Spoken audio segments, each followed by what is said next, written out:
नमस्ते, मेरा नाम मीनाक्षी शर्मा है। मैं government college women for prayer च बीए भाग पैह्ली दी छात्रा ऐं। मेरा रोल नंबर 1804 है ते मैं करवाल ग्रांऽ दी रौह्ने आह्ली आं।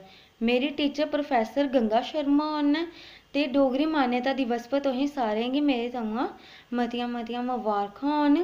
ते डोगरी भाशा साढ़ी जम्मू दी लोक भाशा ऐ ते साढ़े जम्मू दे डोगरे लोकें दी पंछान ऐ।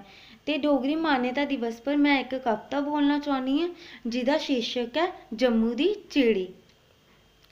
उड़दी उड़दी आई चिड़ी पुज्जी जम्मू शैह्र, खंड मिट्ठे लोग इत्थे ना झगड़ा ना बैर, तवी जाइयै पानी पीता धोते अपने पैर, बावे जाइयै मत्था टेकेआ प्रसाद आह्ली बर्फी लग्गी बड़ी शैल, दिक्खियै बागे बाहू दा बगीचा और उत्थूं दी चैह्ल पैह्ल, राजे दे अमर मैह्ल दी अपनी गै डैल, मैटाडोर दी कीती सवारी ते गेई रघुनाथ बजार, जम्मू दी मश्हूर चीजां जित्थै लभदियां हजार, ढक्की चढ़ियै गेई उप्पर खाद्धा कचालू चाट, फिर राजा रानी दे मैह्ल दी अपनी गै ठाठ, मंदरा दा शेर घूमियै पुज्जी गेई चनाब, ठंडी ठंडी हवा उत्थे दे नज़ारे लग्गे लाजवाब, आखदी मैं इत्थूं दी चिड़ी